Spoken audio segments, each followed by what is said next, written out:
first? Who? Got to first base. Who? Got first. Who is on first? What are you asking me for? I'm asking you. What is up, everybody? We are back. The boys are back. Thank you for listening to this episode of Who is on First. It has been a hot minute. Let's see, a month and a half, probably somewhere around there. Yeah, somewhere around Pretty there. much. And we're excited to jump into baseball. It's officially the off season. The World Series just ended. We've got a lot to cover. But first of all, just want to say, make sure to follow us on Twitter, X, YouTube, at WOFBB Podcast. Give us a like, comment, subscribe, whatever. All that YouTube stuff. You watch all the content creators say. Boys, how we doing? Man. Anybody have as much emotions as I did last night? Yeah. I did. I mean, the whole series, right? Yeah, I mean, phenomenal. like, again, I was telling somebody this morning, like, this is ultimately what MLB wants every World Series Absolutely. to be. I mean, talk about the back and forth, and then obviously the extended games, Right. one being early in the series and then one being the seventh game of the series. Yeah. Like, I mean, you can't get better than that, especially yeah. if you love baseball. Every team unloading their starting pitching last night in Game Yeah. 7. Unbelievable. Yeah, I will say Game 7's amazing, and it just sucks you in so emotionally. I would say, though, if it's every time, I don't think it would be as, magical, you know Fair. what I mean? Fair. Because what did they say? The last one was 2019, Right. I Yeah. think. The Nationals and the Astros before that, I think it was the Cubs in It was. 2016, right? Yeah, I believe so. Man, when you get those, it is magical, but I don't think you can get them very often, or it wouldn't be. What was I crazy don't is know. we got a couple of Game 5s and Game 7s throughout the playoffs, and just gives you chills, man, just to talk Yeah. about it. I mean, I love Beautiful. and hate the notion of like one game deciding everything. Yep. Yeah. But I mean, they had played obviously 6 games to that point. Right. And so I love baseball for that side of it.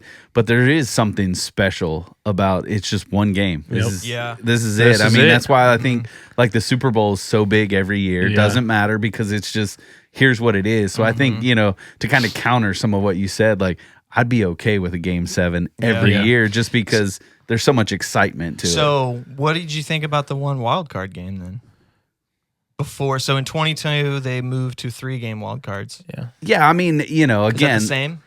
to me, it's not the same because it's Yeah. not as intense. Like, again, I say Game 7s are awesome. Like, I think if it was just a one game in the Yeah. World Series, I would be against that. Like, Yeah. because there are certain sports, Yeah. like baseball, hockey, basketball, those things that series have to be there. Yep. You can't just have a one-off. Now, NFL or college football, those type of things, even for college now, they've gone into this tournament style. Yeah. Yeah. So it's not so much just a one-gamer for them. I mean, it is in a sense is you lose one, you're out type Right. of deal. So, like, there is something special about that in Yeah, that notion. of course. Right. But, like, again, I don't think there are too many things that can compete with that. I mean, college is probably the only way to get away with that because you have Yep. the NCAA, March Madness. 100%. Yeah. And then you talk about college football now kind of Right. spearheading into that same direction. Yeah, it's kind of beautiful. Yeah, it's really nice on that side. But when you get to the professional levels, I mean,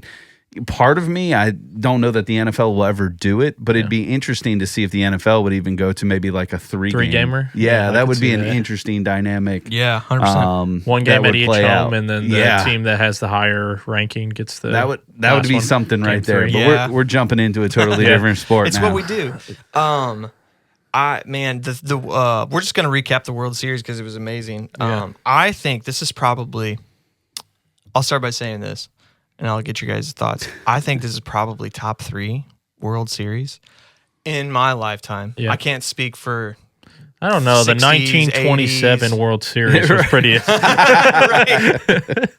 I love it. I love it. I mean, bias 2011 is Yeah. good, but if I have to take that out of consideration, I think 2016 was Yeah. pretty up there. I think 2017 was really good. Yeah. Now, I mean, considering everything, obviously that happened Right. or afterwards coming out. 2001 was Yeah. pretty incredible. 04. It wasn't exciting in the sense it was 4 games, but right. But I mean, listen, I think that's the beauty of baseball right there. I mean, how many times are you going through here going, man, like, well, maybe this one. Yeah. Maybe this one. I mean, yes, this one I think lived up to the billing. And these were 2 teams, like, honestly, on paper, I didn't really care about. Like, I don't like the Dodgers. Yeah. Yep. And Toronto is not that I got intrigued with them as the playoffs went longer just to see if they could sustain that type of success. Yeah. And boy, did they. It was unbelievable. So, that was some of it, but it had me roped in. Yeah. I mean, for me, again, absolutely. obviously a lot of bias comes into this. I just don't know that there's much that's going to top 2011 at this point in my life. Yeah, and that's me. why I said the same thing. But, again, I sat there all night last night picturing myself in those shoes of especially the Blue Jay fans, because the Dodgers just had it last year. But,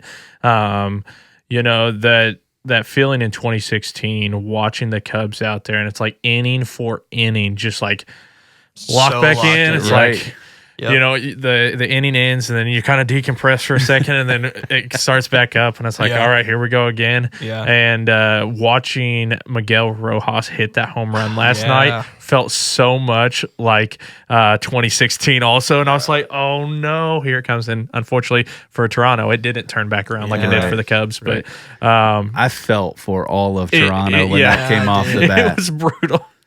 Just brutal. I remember watching. I was like, I don't understand how people don't think baseball is the greatest sport of all time. Well, and to me, that's what's exciting, because I think we all enjoy other sports as well, but watching the other pro athletes go, baseball is unbelievable right now. Like, this is just crazy, and like guys across every league were talking about that game last night, and it's like, how can you not say baseball is back? But they're running it right now. They got to keep up this momentum, because the entire playoffs was phenomenal. But World Series was everything you could ask for. Not to jump ahead, but the next thing we have is the WBC. Yeah, right. That to me is like, that is going to be on another level. Absolutely. Yeah, especially this year. I would say let's go through Game 7. Like, just talk about the moments. I remember bottom of the third, Bo Bichette hits that 3-run homer. I remember immediately thinking, oh, game. Yep. They finally did it. This that kid. The Rogers Center was exploding last night. And then I had to talk to myself. I was like, wait a second. This is a long, stinking game. Calm down, dude. Right. Because then the next immediate inning, Teoscar hits a sac fly and run on board. I was like, that's when I immediately knew. I don't know what you guys think. I was like, oh, this is going to be a game. Yeah. Right. This is going to be a game. Yep. It stunk, because there for, whenever the Dodgers got their second run up around the board, Blue Jays come back immediately, put up a 4th run, and I was like, okay, they matched it, just don't give up that next run. Yep. Right. And it's like that was, you just kept waiting for that hammer to drop. But on that Bichette, how many times did we see in this series Ohtani or Vladdy or somebody gets intentionally walked, and it came back to bite the other team in the butt? Yep. And it did. They walked Vladdy. Bichette makes them pay. And I will say, I understand the thought process, because Vladdy is unreal. But Bichette was batting close to 500 in this series. It was an interesting decision. But you know what was funny? I don't think they anticipated the power. Like, that's and fair. Again, that swing, like, for as well as he's hit, and I don't want to take anything away from Bichette, because that was, impressive. Right, like, bar none. But the fact that I think they were just banking on the fact he wouldn't hit the ball out of the ballpark, and that's exactly what he did. in that moment. Sent that thing. So I want to go through a couple key moments. So when Bichette hit the home run, win probability turned to 83% in Toronto's favor. Wow. 83.7%. It's kind of crazy that's all the higher it was, because 3 runs in baseball, I mean, that's a lot. I mean, 0-0, all of a sudden, boom. It went up 21 points in that moment. When Muncy hit the line drive single that scored, what is that? Mookie Betts, I believe. No. Edmonds centered. Yes. Yeah, it was Edmonds. That made LA's win probability at 34%. Then Andres Jimenez doubled to take it 4-2. That turned Toronto's win probability to 88%. Yeah. Well, hit pause right there. Yeah. How big is Clement Oh, in the World Series as well? Like, this guy that no one expects to show up. and he was on base all the time. Well, and that Toronto. to me, that was a story for the whole World Series. It wasn't just Vladdy and Bichette. It was the other guys that made such an impact. So Clement is hitting at the end of the game. Clement was hitting 411 for the World Series or the playoffs. Because he was the playoffs. unreal in the playoffs. Yeah, he was good the whole time. He had 30 hits. Bichette's hitting 348, just the World Series. Yeah. Guerrero's 397. Barger, this kid out of nowhere, 367. Yep. They had a clicking offense. And, Yeah. man, it sucks. Oh, it sucks so bad. Then in the top of the 8th, Muncy hit that home run. That was off of Savage, right? Unfortunately, Yep. That moved LA's win probability to just 19.3%. That's crazy. Yeah. That's crazy. And yet, here we sit. One-run game. And then Miguel Rojas's win probability took LA's win probability to 44%. And then as we see how it all played out. as we see all of that. I got to say, though, I said Blue Jays in 6. You both said Dodgers. I said LA in 6 was my and original. You said 5, right? Probably 7, honestly. Probably 7. I don't recall. I mean, my heart was with the Blue Jays, but I felt like the Dodgers, just because the way they had played throughout the playoffs, which was unreal, were going to take care of business versus Toronto. But I thought it would go an extended series, not to the amount that we got, but I thought Toronto had hit enough in the playoffs that they may get somebody, but the starting pitching from LA throughout the entire playoffs was impressive. Yeah. I mean, they made a lot of pretty good teams look pretty silly throughout the first couple rounds. So. Well, to be honest, I feel like it was one guy. Snell was horrible against the Blue Jays. Yeah. Both of his starts, he got destroyed. Yeah. Ohtani, I mean, his first start, what was that, game 4? I think game 3 or game 4, when Ohtani actually started, he threw 6. Yeah. He got lit up for 4 runs. Yeah. The only person that pitched good was Yamamoto. That dude was unreal. He got 3 wins in one series. That's crazy. Yeah, because technically he got the win. He got the win last night. Yeah. It can't be understated. The amount of pitches that dude threw in this series is unreal. Oh, yeah.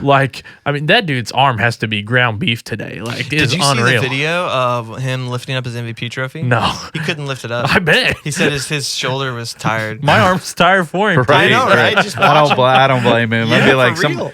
translator, get over here. You're going to have to help me lift this thing up. So I would have had the rest of the guys because he carried the team on his back the whole time. Yeah, right. Come hold my arms up. Kind of like.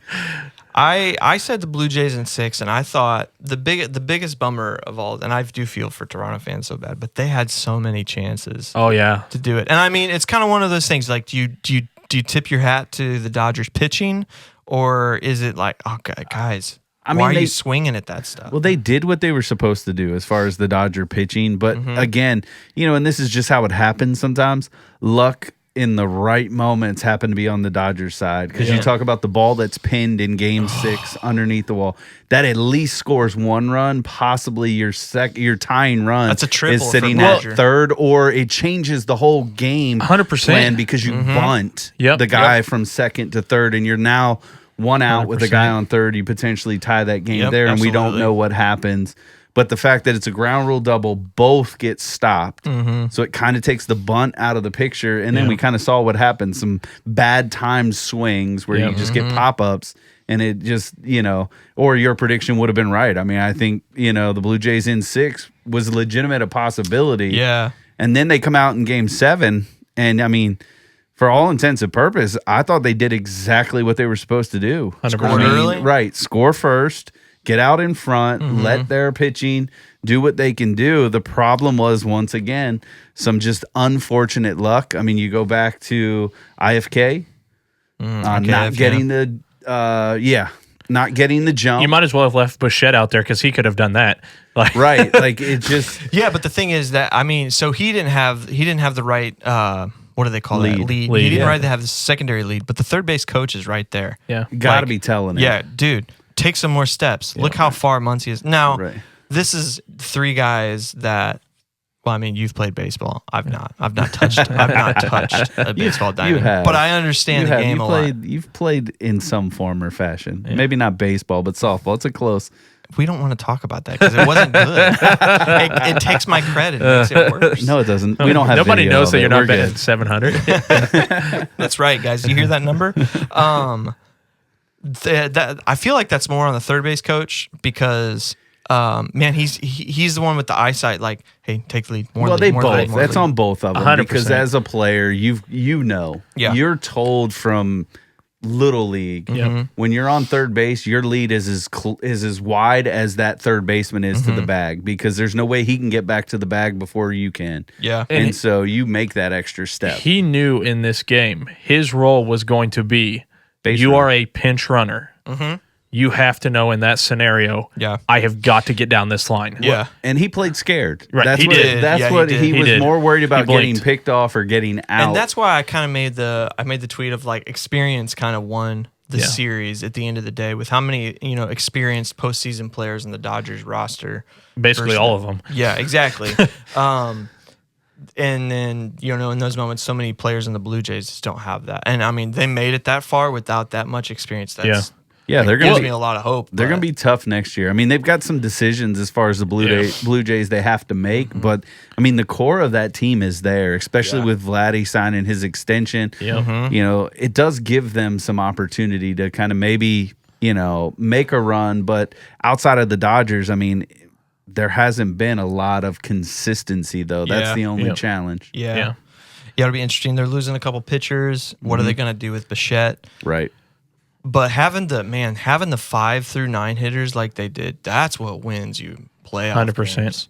Well, I mean, you look at most sports, for teams to be successful, it's not the veterans that win you the game, the superstar vets. It's the role players that know their role, play their role to a T throughout the playoffs that make the impact and stuff. And Miguel in this, Rojas. 100%, that guy Right. was horrible. 35-year-old. I remember seeing, so before Game 7, he hadn't had a hit since like the beginning of September. Yeah. That's unreal. Yeah. I mean, He played in the wild card round and then Didn't not do until anything. Right. Game 6. well, and I have to give Dave Roberts credit because I'm typically a Dave Roberts hater, but I was like, what are you doing sending Rojas out there in Game 6? I mean, your butt's on the line right now. Toronto has completely flipped this series. They beat you twice at home, and their offense looks potent. And you stick a guy out there who's not hitting the ball at all, who's aged. He's probably a pretty similar glove that you're going to get out of Edman, if not worse. So it's like, what was that decision? Comes up with a couple of huge key plays in Game 6.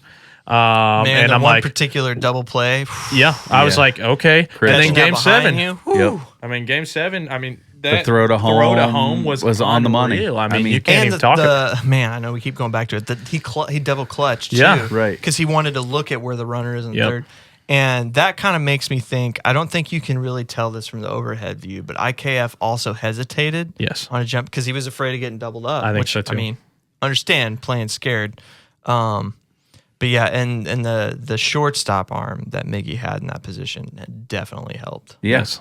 Yeah, it doesn't hurt. And again, unfortunately, Will Smith's toe was there. Yeah, he Yeah, it definitely was. was. He It was was off the there. bag I mean, for you can sure. watch the replay as much but as you want. it comes Yeah. down. It's like, no, dang it. Right. Yeah. I mean, I know you want to talk, and I know all of Toronto wants to talk about that, but it's an out. It was Yeah. definitely an out. It was an out. Unfortunately. Dude, now let me ask you guys this. Going back to that play, do you aside from the lead that IKF could have had, could he have made it any better if he ran from the same spot that he started, if he had the hesitation that he had? Could he have ran through and made it? Could he have slid head first and made it any differently? I don't know. To me, and I guess thinking through it more, if I were the Blue Jays on that play, knowing what's at stake, I would have told him, you are going no matter what. On contact. As soon as there is contact, it's on us if you don't score. It's not on you. Right. As soon as We'll you take the hear blame, contact, all of that. if you get doubled off, that's on us. Right. But thinking back through that, it's like that's exactly what should have happened in that moment. And I don't think like with I don't know his speed. Yeah. And nobody's going to know if he was really, really like, I'm not trying to question him, Sure. but only he knows if he was really busting it down the third baseline, like given everything he's got in that moment. So barring those things, like a headfirst slide is not necessarily going to get him there much faster. Yeah, because it's a forced play no matter what. Right. And running through, I mean, maybe you're a half second faster, which makes it an extremely close play. And maybe the foot doesn't come back down on home plate. But again, those are a lot of what ifs. I don't even know. And that's what we do, right? And you run the risk at that point because you have to make that decision long before. You don't know where Will Smith's going to be in the line. You run the risk of 1, hurting a guy, and 2, getting ejected from the game and being out anyways. It's going to be out if you run through the catcher. It's a tough one. Yeah. I mean, what's crazy is if it wasn't a bases loaded situation, Blue Jays would have won because there's no way Will Smith would have had the time. He was not getting the tag. No. And that's just the force play. Again, that's why I say luck. I go back to that, the ball getting pinned in game 6, and then that play right there. Again, you have Tommy Edman at second base. I don't think his arm's strong enough to beat him. Nope. And if you have Tommy Edman in center field instead of Andy Pajes, that ball probably doesn't get caught. That was the other guy I was going to say, has to have a shout out because the amount of ground he covered to go get that ball was unreal. And the concentration to absorb the contact and still make the catch. Kiki couldn't see the ball. They didn't know each other were going right there. He was twisting and turning backwards and forth. He's like, I can't find it. It was impressive. Gets called pass interference on. I hated it so much because I wanted that ball to fall so badly. But I, as a baseball fan, also sat there and went, "That was so impressive! Yes. I can't even believe he caught that." That's why, dude. That's why that series was so amazing. Yeah, back and forth. Well, and so looking back at the whole series, I would argue that the Blue Jays outplayed the Dodgers 100%, no in question. at least 5 of the games. So it's like. If I'm the Blue Jays front office, Bichette's basically already got the paperwork worked out at this point. If it's me, I would figure out a way to trade for one of those big name pitchers that Detroit's not figuring things out with Skubal. I would have them on the phone or Skeens. I would get that figured out because or both. That ain't gonna happen. You don't have enough, I think, without depleting your major league roster. Yasevich is. He's got top end starter stuff, but if you can add a second guy to that, rather than Gossman was great. He gave up 3 runs, I think, in both starts he had, but he pitched really well in both of those starts. Yeah. The one he just got hit late in the game. It's like, you can't really do anything about that. That happens. Game 6 for him was just a mistake pitch. Yeah, 100%. Outside of that, he pitched really well. Fantastic. But you're relying on an aging pitcher there. Chris Bassett is an aging pitcher. Shane Bieber, who had his contract's up. Great. So these are guys you're gonna have to figure out how to fill that role. But thank them for their time now. Unless Bieber wants to come back on like a 2-year deal or something, you let him walk. But so many guys just showed up in huge moments for that team, pitching and hitting wise. It was like. That was impressive. The only thing, I was looking at the lineup. Let me throw this guy to you. Lucas, whatever, was batting in the 2-hole for most of the series and had some pretty poor numbers, OPS of 667 in the postseason. Why do you think that Barger was never put in that spot? He's young. You don't, this is where it gets like, this is where you have to default to the manager, knowing the player type. Yeah. This is where we're not privileged necessarily to see some of these things. Like, we can go back and, be that armchair manager and go, hey, let's move them up. Again, that's part of our role on this. To be fair, I thought this before Game 6 started. No, and I think it's a fair question to ask. But at the end of the day, how many times do we see a guy who's not ready for this big of a moment get moved in the lineup, and it completely throws them off because, again, where it's different in Major League Baseball than it is necessarily at lower levels, the higher you progress in your levels, roles and positions and lineups carry different weight to them. Yeah. Like you have different responsibilities that become primary. True. And so for that young man, it might not have been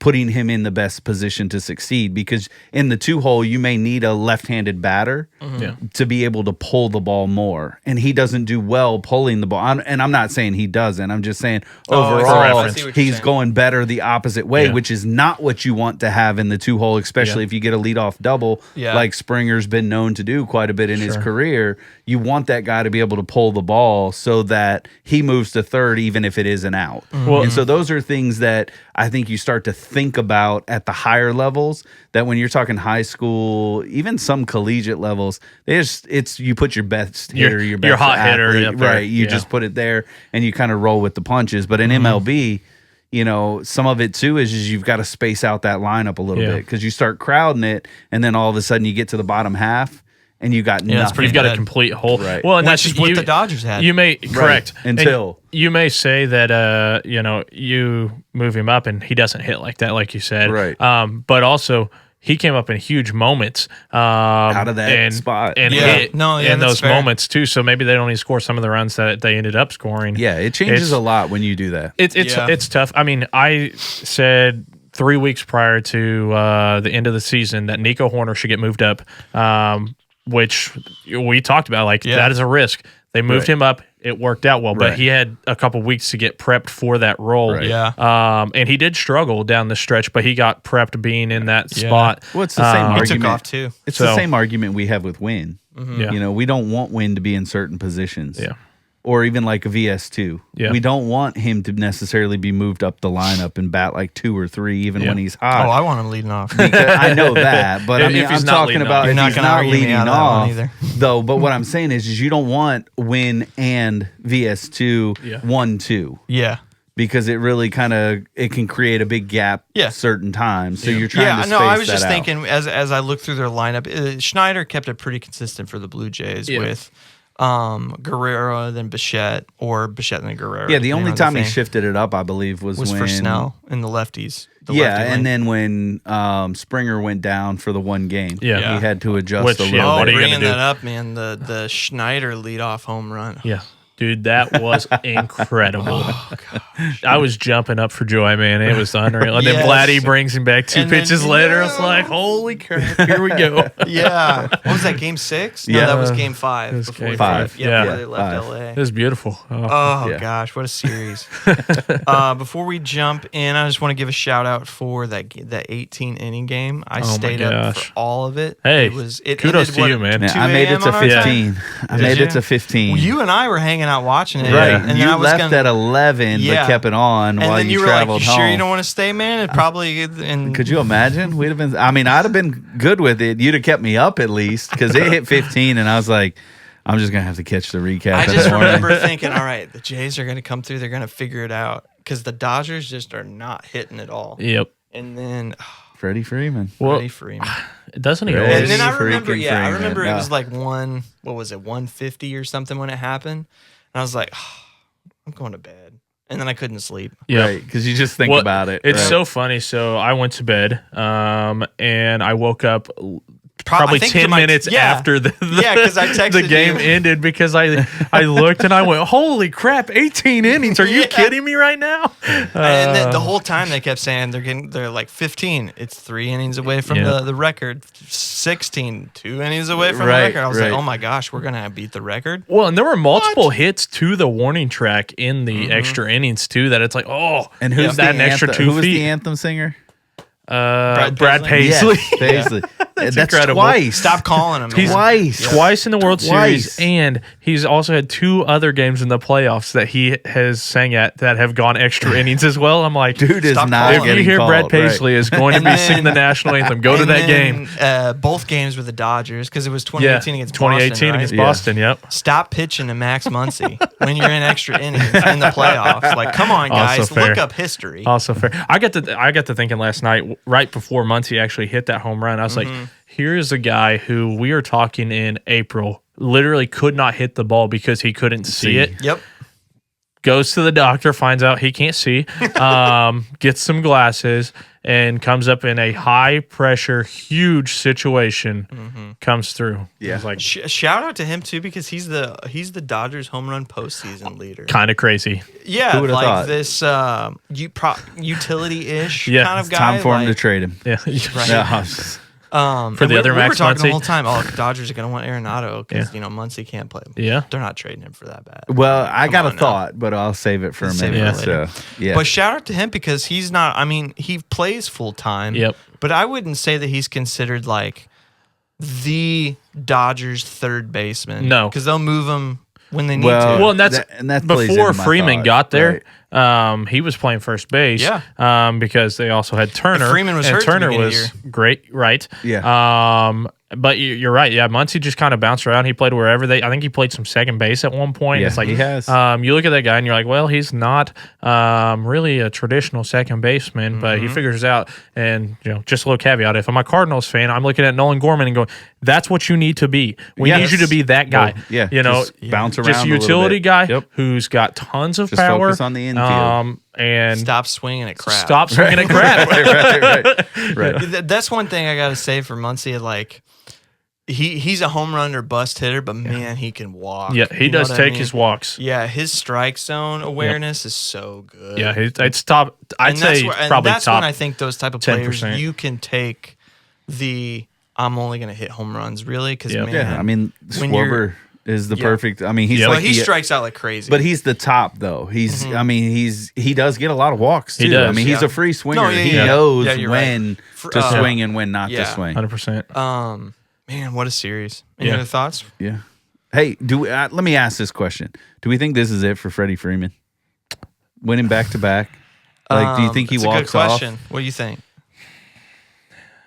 He's got 2 years left on his deal. I could see where confirm Freddie it. would try to run it back one more time, knowing the pitching staff that they have.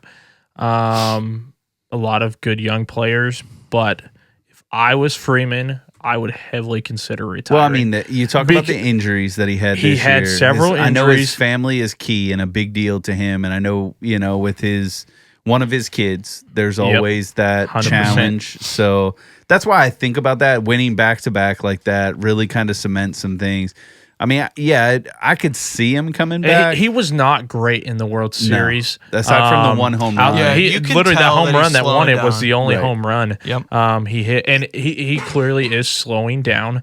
He's only got like 3 ribbies for what- the whole. What I would say if I was a guy like that is I would rather go out right now looking top. the way I look before the big decline comes, because it 100%. comes. It doesn't matter who you are, it comes. Right. Cardinals are very aware of that. And so if you don't want to take that step yourself, it will find you, and it could be next year. I mean, Right. look at how great Mookie Betts has been, and offensively he had a horrendous year Aside this for year. the Had a pretty one horrendous moment. playoffs. Playoff, aside correct. from the one moment, the base So, hit to drive in a couple. That's really it. You for know, Mookie. and maybe that's even another consideration. Here is one of your top 3 players, and he is starting to fall off. It appears, and Ohtani, one injury. Hopefully, knock on wood, it doesn't happen because that guy's phenomenal. But he's one injury away from could really derail what he is. So, Right. I would seriously consider. I mean, it would be also crazy to watch 2 legends, Kershaw and Freeman, both walk out together like that. It'd be kind of sweet. Yeah, I mean, and I look at that like for him. I mean,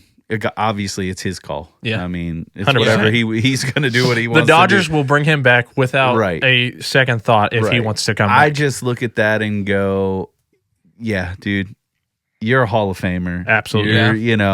You've got the moments. What else? Yeah, like I mean, at the end of the day, just like I would say, walk off and your terms, like you're saying, Michael, and just be there. And I think it helps the Dodgers I agree. ultimately because then you have a space for Muncy. Yep. You put him at first.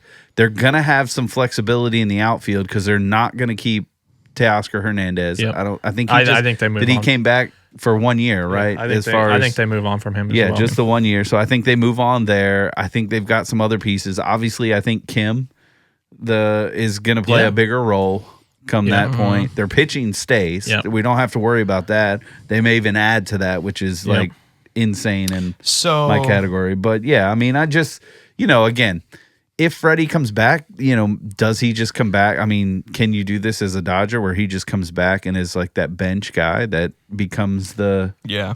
So that's where I think, I was just looking at his contract. Freeman's a free agent in 28, so he has 2 more seasons. Right. I don't know what the rules are for players that if they want to end it early, like do they lose their money? I don't know how that works because I know Depends on the Strasburg, contract, obviously. Strasburg or Strasburg? Strasburg. Yeah. He had to retire in 21 because his arm didn't work, and he got all of his contract's money. So I don't know if His that's the was same case. guaranteed, Yeah, And I think So part of that's that the only thing I was don't know, 'cause the I don't- Nationals too, because I think he did have some, like they could have gotten out of some of that money, but out of respect for basically what he did in 2019, Right. I think they agreed to pay out the full Yeah. contract. And I would imagine no matter what, the Dodgers are going to be a respectful organization. 100%. The thing that I have a hard time, I couldn't see Freeman just stopping playing baseball. I would see him, to kind of what you said, I would see him more saying, hey, I'll play part-time. Like kind of what the Yankees did with Goldschmidt until it stopped working. The only thing I like, again, the difference for me is just the nature of his family Sure. and the health situation with his kid. Yep. That I think he could say, you know what, now's my time to really focus in on family. I've done what I wanted to do. I've won 2 World Series. Yep. One, he legitimately He's got won 3. the World Yeah, now he's got Series. 3. Yeah, but he's won got 2 with the 3. Dodgers. Yeah. That's right. That's right. So 2 back-to-back and then a 3rd one. And so, like, I mean... He's done everything. He's an MVP. You're right. He's Like, a World that's- Series MVP. To me, like, that's where it's like I start to think about, like, you don't want to be... again, and not because I thought he was a bad player, but you don't want to end up like Rizzo in New York. Yep. You know what I mean? Where it Go just from hero becomes- to the, oh no, this guy's coming up again. Exactly. And so, And retiring as a Cub. right, As he should have. Yeah, I don't know. It's It's an interesting thought. it is an interesting thought. I'd be here's the response question I would pose. If we get through the off season and we get to the start of the season and all the bets and stuff come out and the Dodgers are the favorite to win the World Series again, you think Freeman's going to turn down another opportunity to win a 3rd repeat? He's a tough guy to read because he's a straight baseball guy. Right. You don't hear him talk hardly at all about anything outside of baseball besides his family. Yeah, Right. 100%. And so it's like he's literally that one guy that's 50-50. You're like, Yeah, I mean, I he's have the no type of guy clue. you 100% Yeah. could see just going, I don't need some, big fanfare, final season or anything. Like, I'm cool with just I don't peacing wanna out right announce now. it. I'm just Yeah. gone. Like that 100%. strikes me as him up and down. He's going to be 100%. like, you know what? I thought about this, and right before spring training hits, I'm good. Right. I'm good. Like I'm Right. just not coming back. And I think for somebody like him, he's got such great baseball knowledge. Yeah. I think eventually he comes back around, whether that be in some sort of front office or coaching I agree. staff style Yeah. role. I don't know that he necessarily wants to take Back on like with the Braves. a manager's role, but Yeah. like I could see him as part of like a hitting coach or something of that capacity down Yeah. the road. So I'm not saying he's done with baseball entirely. I just think the baseball playing days might be the end. fair. We might have seen Freddie Freeman play his last game. I think it's fair. Now you got me thinking about this. Teoscar's contract ends in 27 as well. Well, there's a club option for 28, which they're going to decline. There's no way they're taking that yet. And so So they got one more year with him, yep, Glass now has a club option in 28. unless they trade him. Haesung Kim, no. Where's Mookie Betts? Shohei Ohtani goes. Blake Snell's out in 2030. They've got probably, it looks like 3 years of pretty solid contracts Yep. for the run. Edmund goes. And to they'll add somebody 30. else if they need to. Oh, yeah. Maybe a couple others. And they're not Muncy- shy about Muncy moving ends players. in No, they're not. Muncy has a club option next year, which will be interesting. Yeah. Will Smith goes forever. Ohtani forever. Will Smith's a guy, I have to say, he has improved so much behind the dish. It is unreal to We go knew the along bat, with his hitting. right. I mean, we knew he the is bat played, but the he is defensive a, prowess that he has now. unbelievable. Yeah. Mookie Betts signed a 12-year contract in 21. That is the one contract that could come back to bite them in the butt big time. It will for sure bite them. Yamamoto goes to 2035. Right.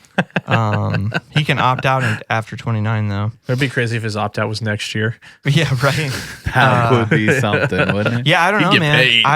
I have a hard time seeing it, but again, at the same time, if it did happen, it wouldn't surprise me. You wouldn't bat an eye. You'd be like, I get it. That makes sense. Yeah. And again, I just say it because I want to give him love. Yeah, I mean, yeah. the dude is a tremendous athlete. He's been a 100%. great ball player, a great human in general. Absolutely. And so, if it is, because again, I know he's going to be quiet. Not that he's ever going to hear this. If he does, awesome. Man, I hope he We does. love you, Freddie. Don't say That's that. right. I do. I love it, man. Come hang out, talk with us on the podcast if you got some. We free love time. baseball too, dude. Yeah, right.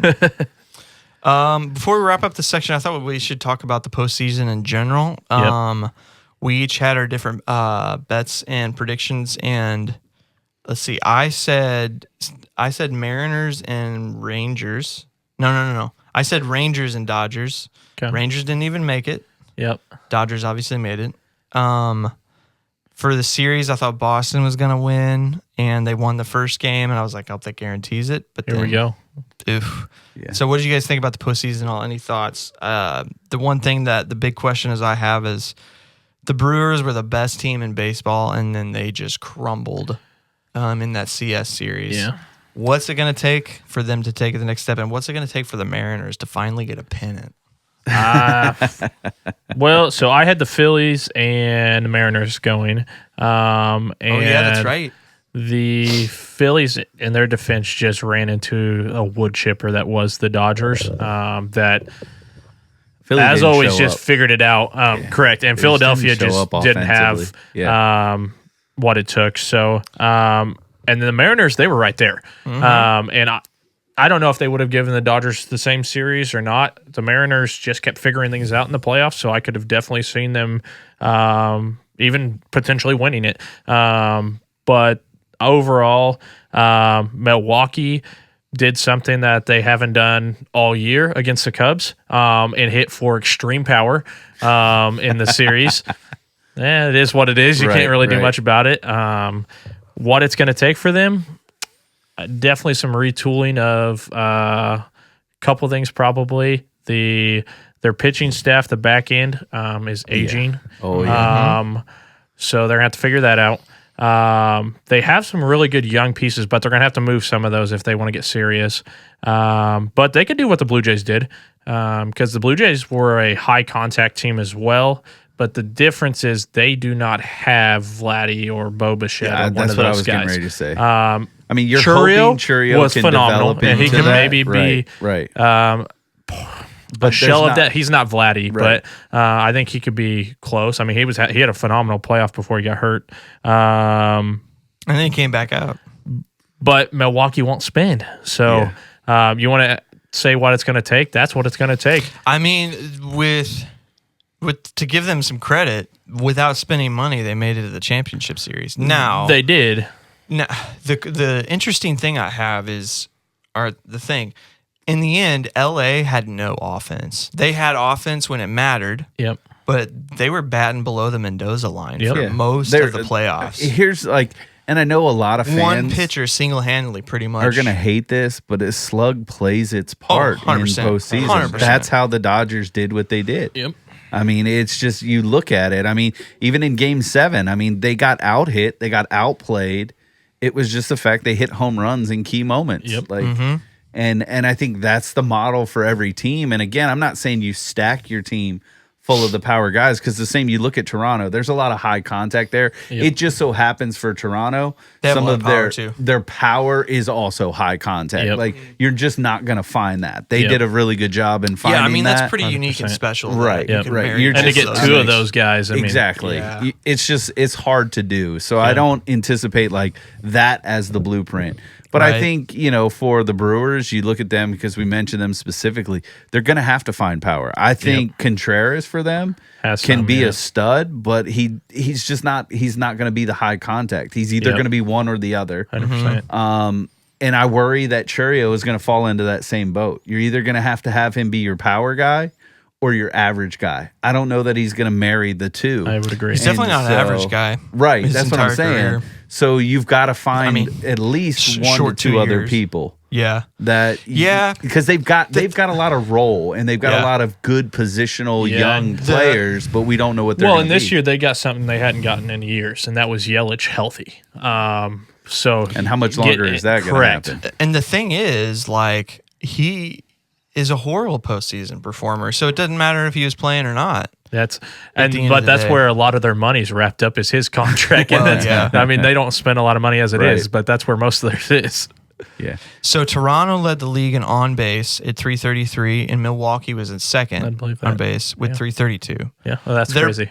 They're pretty much almost the identical teams, minus slug. So Milwaukee had 403 slug, Toronto had 427 slug. So like they're pretty close, identical teams. The one thing I would say, like, in the postseason when they got to the Dodgers, they forgot how to play their baseball game, and Toronto did not forget. I think the worst thing that could have happened to them was what happened in that Cubs series, because they did hit for power, something they don't do. Yeah. And they got a bunch of guys just got up there and started swinging, trying to hit the big home runs. Because it wasn't like the Dodgers were scoring 10 runs in these games. There was like 4-1, 5-1, 3-1 in these games.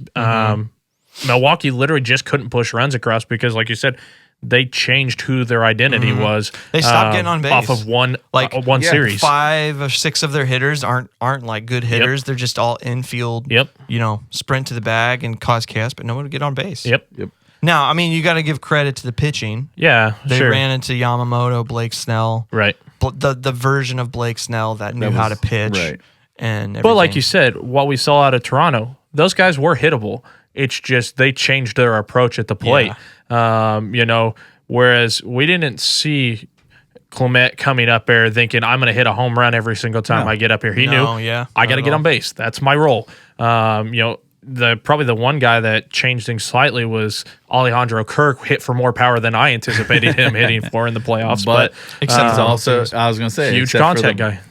At the end of the game. I mean, brutal. you can't put that on the ground. Yep. Can't hit into a Gotta double get in play there. right there. Yeah, you make a good point about slug. But interestingly, like the top 10 teams in slug, let's see, 1, 2, 3 out of the 10 didn't make the playoffs at all. Arizona, the Athletics. Per the usual. Well, they were nuts this year. Right. and Their the second half Mets, was crazy. all 3 of them were in top 10 slugging teams, and they didn't make the playoffs. But I would also bar and look at their pitching. I was They going to didn't say have the pitching two, to match. 2 out of the You can 3 have teams. slug, True. but if you don't have the pitching, Yeah. it doesn't matter what your slug is. Yeah. And you also got to look, those 2 teams, Arizona and the Mets, missed the playoffs by like 2 games. So they were right there. I mean, they could have very Mets, easily man, been in going there. making me think of the season. Yeah, that's so bad. LOL Mets. Jeez. So tough. Yeah.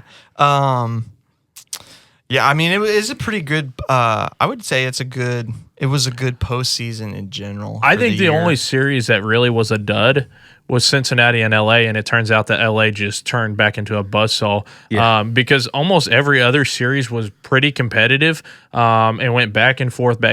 So I thought it was pretty fun to watch. Until the World Series, LA was 9-1. Yeah. Right. They lost 1 game against Philly, and it was that one game that Sanchez. they pretty much threw it.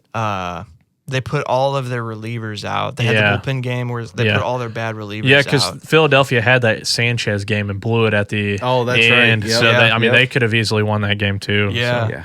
So. So they looked like that was the team that everybody at the beginning of the year was like, yep, look at that. They're steamrolling everybody. Yep. And then they hit the buzzsaw that was Toronto's offense. Yep. What about the Cubs Milwaukee series? You're a Cubs fan. I honestly blame a lot of that on Craig Counsell. He should have never gone to Matt Where'd he Boyd come on from? short rest. Well, I'm telling you. He should have never thrown Boyd on short rest. He is a Boyd had Milwaukee guy. already. Maybe he was helping him out. Just That's all I'm saying. If there weren't 15 other job openings, the Cubs find a way. But no, I mean it was brutal because it ends up going 5 for the series, and they lose 3-1 or something. Just Milwaukee showed up for Game 5, the Cubs didn't, but And they don't come out Game 1 like they did, Yeah, you never it know. may have been a different series. Yeah. Yeah. So Very true. The things I take away for you guys though, Bush showed up. Bush showed walked a up lot. big time. Um, Horner was phenomenal. Horner's phenomenal. Yeah. Shaw, I was very impressed with him.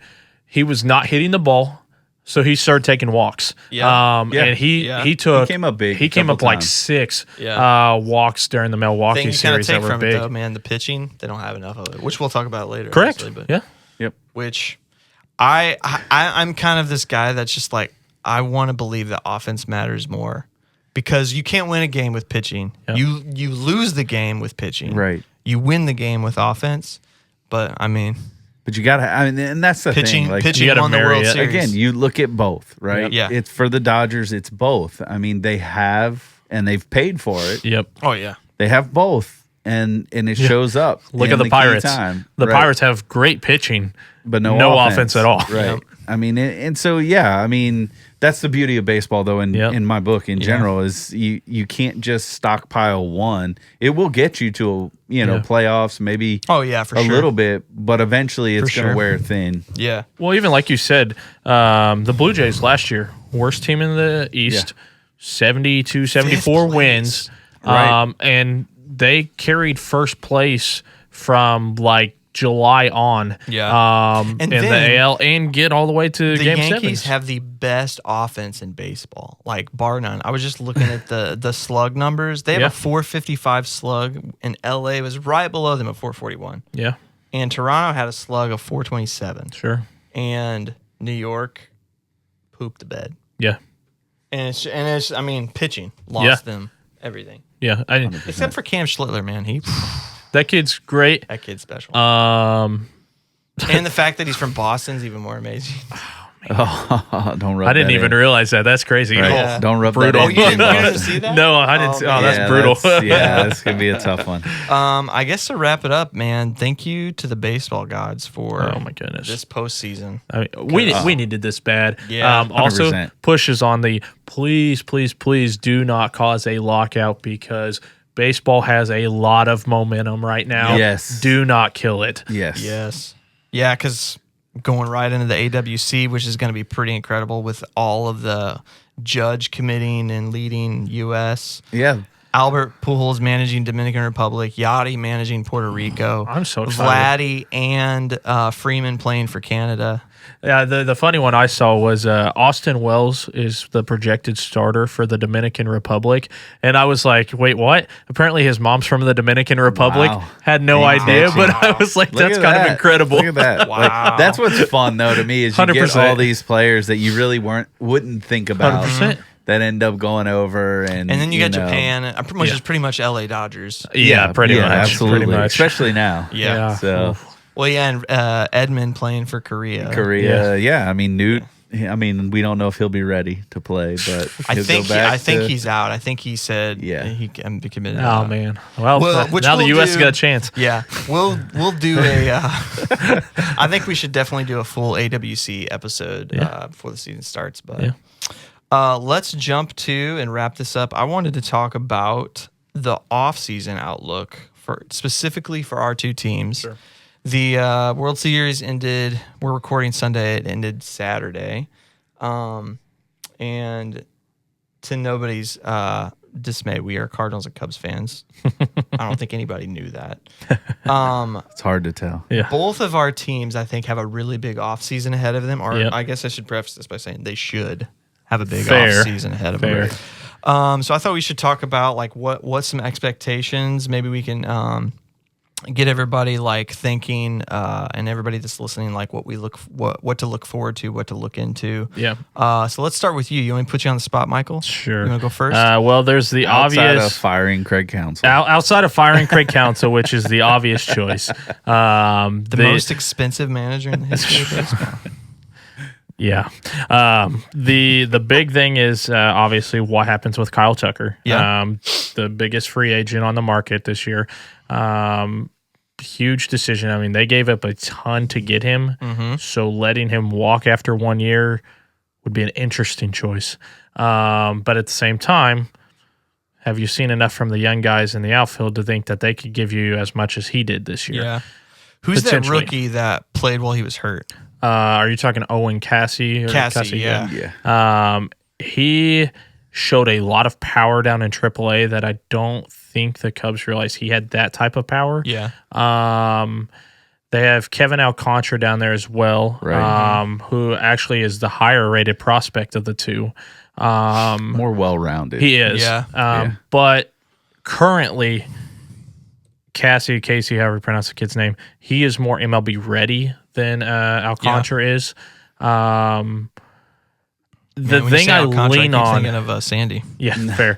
The thing I lean on is the Cubs offense when Tucker was healthy looked significantly different than it did the year before, and he was the one big piece that was different in that lineup, including PCA. And when PCA declined, it was because Kyle Tucker was out. Obviously, who knows if it just was guys figured him out or he was swinging too much, which is part of it, because he was trying to get that big hit and he kind of changed who he was. Like, still go get those bunts. But I go back and forth. To me, I would rather, because the Cubs have the money, that they operate like the Dodgers do. Yeah. And I say, hey, what the heck, go sign Tucker. If he's not working out, figure out how to cut the ties there and, bring in somebody else. Because right now, all it's costing you is money, and you have money. You're not giving up the prospects of Cam Smith, who potentially could become an all-star in the future. That one still hurts a little bit. Correct. It's it does hurt. Isaac Paredes, that doesn't kill you. No. The Not on Cubs any honestly level. didn't really get much production out of him anyways, so that one doesn't hurt. Houston And then did in a small Hayden spurts, Wieneski got hurt and You're right. had to have So did- Tommy John. So So did Paredes. He was out most of the missed time, out a too, good portion so- of the season too. So it's like it really was Cam for Tucker this year, and he had a really nice rookie season. It was he had his highs and his lows. Sure. But overall, I mean, I think he ended up batting around 250 or something. And you'll totally take that from a guy who also was learning a new position. I don't know. I personally would bring Tucker back, but obviously the Yankees are going to have something to say about that. The Dodgers are going to have something to say about that. The Mets. Probably a couple other random small teams I think could try to make a big splash. Houston may try to bring back old Tucker. So that's the one team because they're not going to go back and get Bregman. That's for sure. Yeah. And so that's the only other and they showed caveat. with what they did with Correa that they're willing to eat some money if they need to. So, and I will say that move, obviously they ended up missing the playoffs, but Correa was great down the stretch for them. So amazing. if they'd have kept Tucker and then added Correa back like They're a they did, playoff I think team it's for a sure. very different team. Yeah. But I 100%. mean, obviously hindsight's very, very easy to write that in. Right. I think they're going to be very pleasant and very happy with Smith. I agree. I think he's probably a borderline all-star to all-star player. The Cubs did not want to put him in that deal, but he was the the only piece way. that it was happening or it wasn't. So, Yeah. And then they have, ironically, their two Japanese players have a big decision with both of those guys, because Imanaga has a team Option. right now. And if they pick it up, I think it's for 2 or 3 years. So if they're going to do that, they're locking in Imanaga for What do you think they do? 3 years. Before the last month of the season, it was a no-brainer. Yeah. And then Imanaga got September. lit up. Man, his face. I remember his face. You know what I mean? I think a lot of it is That's the clip. they have right to there. remember Justin Steele's coming back. Yes. And as long as he pitches like he was previously, obviously, it'll take him probably a bit of time to. When does Tommy John happen? That Early, was it was like the first week of the season Yeah. or something. So he'll probably By June, probably. Yeah, I would say he's not going to open, but he'll be ready. yeah. And then Matt Before Boyd, the they All-Star they break. bring him back. The big piece that really killed the Cubs was Horton went down. Literally the last week of the season. That's what killed him because that kid figured on it out. fire. Yeah, no doubt. That kid. Yeah, I mean that is the gonna be playoffs great. probably was a pretty big different picture. Oh, yeah. if he was pitching. Oh yeah, instead of because he would have Imanaga been especially. he would have been in the spot where Boyd was pitching because he was by far their number one by the end of the season. Mm-hmm. And Boyd, honestly, he just pitched more innings than he's pitched ever. Yeah, I don't think I would hold anything against Boyd, even the second Absolutely half of the not. season. It's like when the Cardinals had to do this with a couple guys. They hit innings limits like in August, and it's like, what are you going to expect? Well, and that's the Cubs should have Finish the season, saved him from them himself, and had he miss a couple starts here and there. That would have been my only. And I know as they got closer to the end, once they realized the Brewers ran away with the division, I think they should have started skipping some starts to give him some rest in that capacity. But again, a lot of that's hindsight. Right. Obviously, it's easy to make that call now. My question is because of all the injuries on the pitching side, does that make them fearful and they bring back like Imanaga just because they want the depth in that? And that's where they also let Tucker walk. Not that they won't put in an offer, but I don't think they're going to put the same offer that some of these other teams will put in. And then they spin it and go, let's go try and buy another pitcher because we've got the young guys. Well, that so we can put out here's there. an interesting one is, let's say the Yankees go all in, try to get Tucker, and Bellinger walks. Do they bring Bellinger back for less money? He opted out. He did. Yeah, so he's he liked walking. playing in Chicago, and he hit well in Chicago too. He hit well in New York. He hit really well in New York. Right, so, right. But they're making a decision. It's either Tucker or Bellinger because they don't have enough spots to. My one argument would be like Dominguez. They have no idea what they want to do with. They commit love to. that guy though. I know they just do. won't move on from him. Now. Yankees If the weird, 'cause Yankees they want to love- change their ways, yeah. Okay, then but they're not going to. So, well, the only other thing too is Tucker is a right fielder and Judge is naturally a right fielder. correct. Right. You can't. Now, have I will both say, of them in the Tucker same- can play left field. Tucker though. could play left field for sure. Well, sure. Easy though. He does it in WBC all the time. Yeah. No, 100%. But like, which one's going to keep you healthier longer in what position? You know what I mean? Yep. Like, Tucker's a better right fielder than Judge is. Yep. And Judge is like 34. Well, and it's like they have the issue with Stanton as well because of that. But Well, he'll be hurt for most of the it's the season. Yankees, man. They they can afford anybody. If I was any fan, I'd be irritated as a Yankees fan because the Dodgers have become the new Yankees. Yep. Anything they want, And they they're just better. go buy it. Organizationally, way 100%. The other ended up being, I think, it's going to be a key loss because I think that he ends up going on somewhere else. Is Colin Ray actually pitched really phenomenally for the Cubs this year? It's one of those things. He wouldn't He's be got to would go. he be a playoff starter? No, Just a good rotation. he was a piece good in the season, rotation piece. He's for a sure. 4 or 5 throughout the regular season. The Cubs I mean, made a he couple pitched well. really good moves, like Drew Pomerantz. They picked up midseason, ends up having a phenomenal year. Yep. Ray, obviously, Andrew Kittredge was really great, except for one pitch to Milwaukee, which killed him. So Yeah, man, playoffs are weird like that. yeah, and then Suzuki. Yeah. The piece you have is he's not a great right fielder. He's fast enough to be He's good your at it. He's DH. just not. Yeah. He's So gotta be he your locks up DH. your DH. But if they want to keep Mo Baller, they're going to have him as a DH because he can't be a primary catcher. Mo Baller being Moises. Yes. Okay. Yeah. I'm looking He is just not a phenomenal catcher, is my understanding. Right. And he's out of shape to be a catcher, ironically. Not too many Alejandro Kirks out there. No. I would say Suzuki of Imanaga and Suzuki of the two, he's probably more likely to let him walk, but they do love him up there in Chicago. So I can totally see where they bring him back. And I wouldn't be upset about that because his first half this year, he for sure should have been an all-star.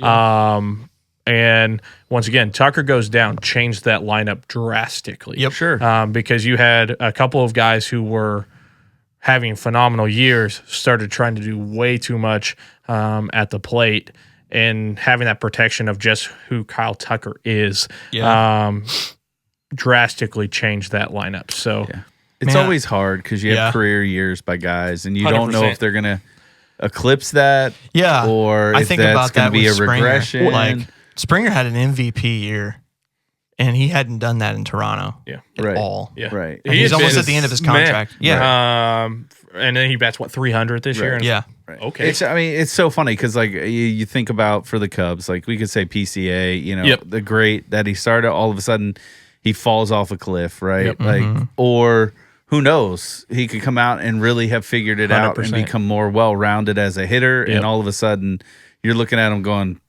Tucker who? Because we got the guy that we need. Well, and you look at him, so it's like he's more of a question mark versus Michael Busch. I think you know what Michael Busch is.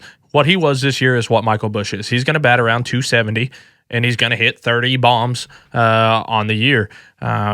If they could pick the Cardinals up for a couple more games, he may, bump into that 40 category. You ain't kidding. Or if they just play in the playoffs for every single series. Trade for Michael Busch, man.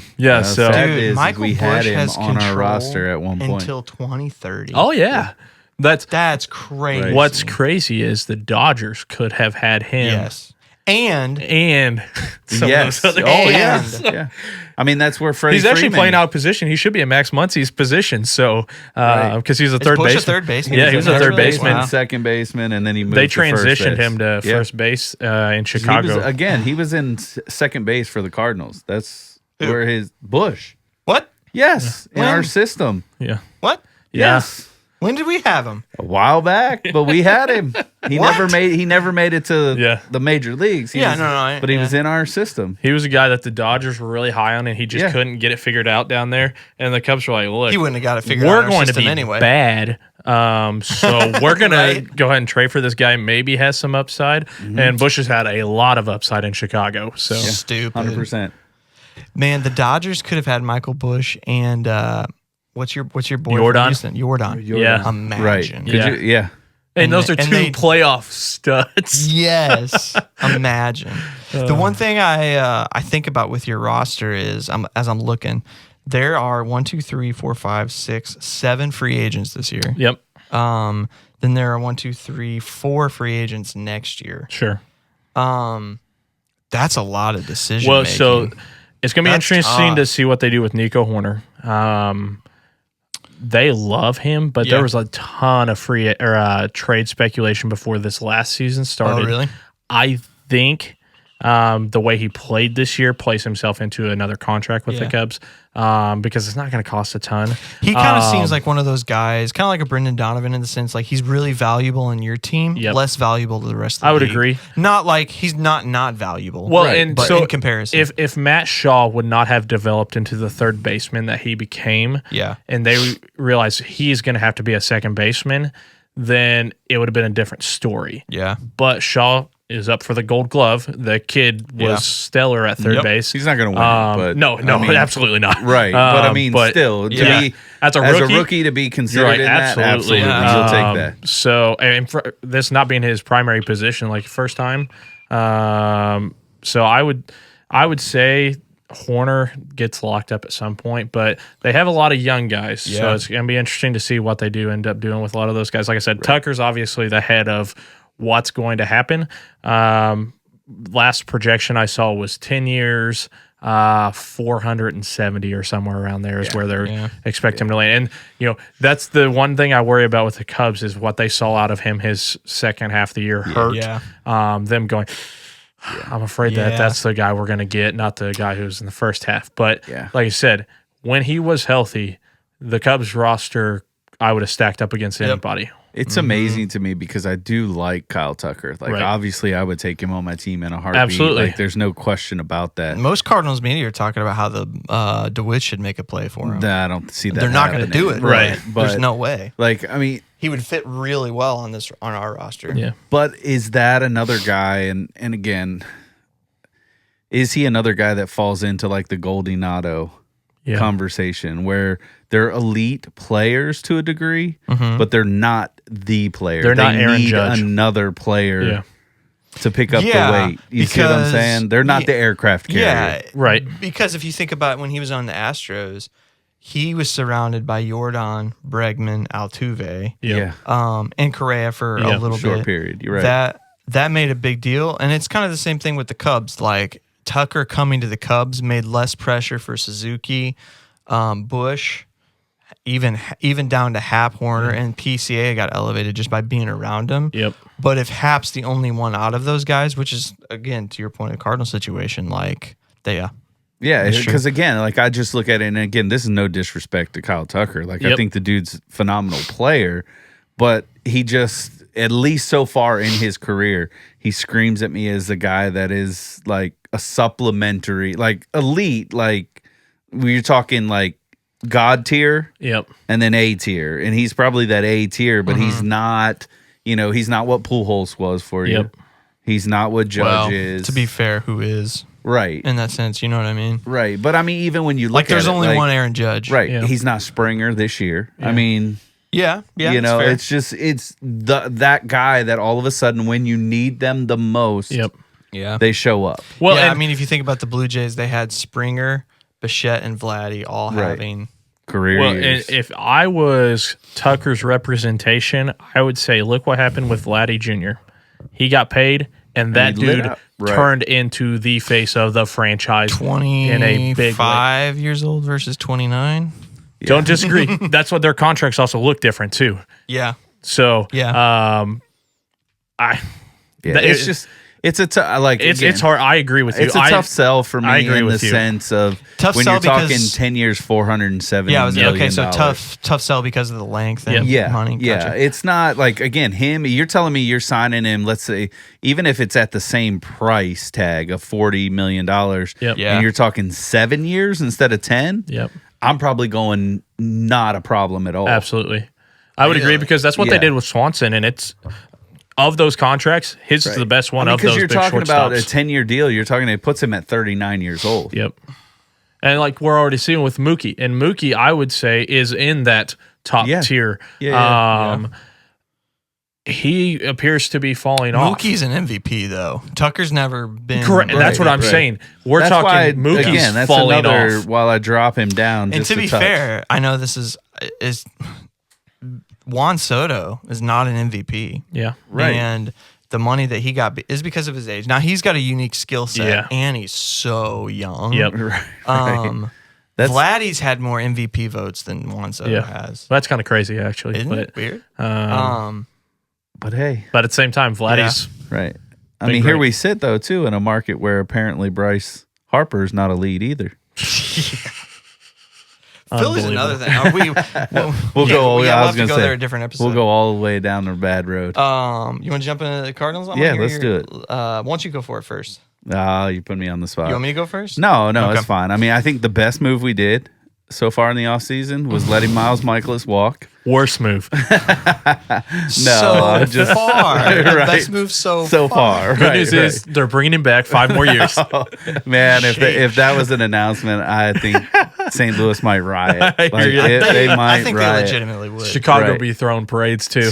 That'd be insane right there. I mean, he had some Michael some Bush. good moments, but it is not looking pretty for that man on that. No, I mean, I think it's a big off season for us. I mean, I don't expect anything like crazy as far as like these massive moves in the sense of we're going to see a key player come in. I mean, I wish, like, again, my dream would be, hey, let's sell the farm. Let's get Fernando Tatis, come on over, play right field. But that's just, I mean, not going to happen. Yeah. Yeah. And realistic moves, I mean, I think we're going to see. Like, I think Nato is finally going to be traded.